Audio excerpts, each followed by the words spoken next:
संत के स्वभाव। एक संत थे, वे साधु सेवा में लगे रहते थे। भिक्षा में जो कुछ मिलता वो साधु संतों को खिला देते। एक बार भिक्षा लाने के लिए वे एक गांव में गए हुए थे। पीछे से घर पर कुछ महात्मा जन आ गए।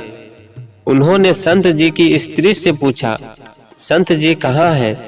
स्त्री ने रूखे मन से उत्तर दिया, चूल्हे में। स्त्री के मुख से ऐसा सुनकर वे चल दिए। रास्ते में संत भी आते हुए मिल गए।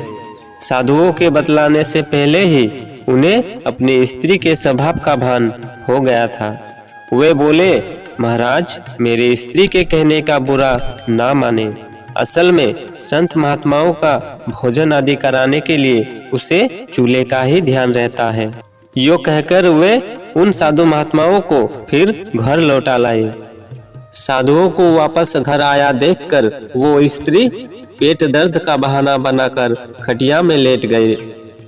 संत जी कहने लगे, आज क्या बात है? वो बोली, मेरे पेट में दर्द है। अच्छा, तुम आराम करो, हम लोग स्वयं ही बनाकर खा लेंगे। भोजन बनने लगा। एक साधु एक तारे पर भजन बानी सुना रहे थे। बड़े आनंद का समय चल रहा था। इतने में अंदर से स्त्री के रोने चिल्लाने की ध्वनि शुरू हो गई।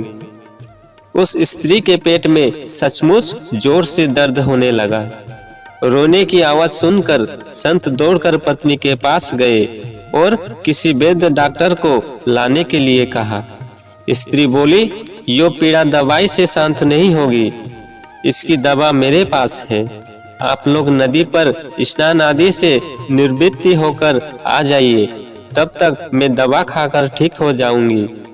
संत अपनी पत्नी के संकेत को समझ गए। साधुओं को नदी पर स्नान आदि कराने ले गए।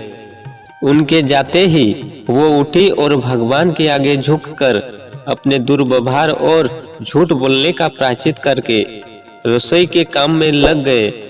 यो उपचार करते ही दर्द भी शांत हो गया और सब लोगों के लौटने से पहले ही प्रेम से सारा भोजन तैयार हो गया। साधु लोग भोजन पाकर बड़े प्रसन्न हुए। दोस्तों, इस तरह की प्रसंग सुनना चाहते हैं तो हमारे चैनल को सब्सक्राइब कीजिए। धन्यवाद। जय सिया राम।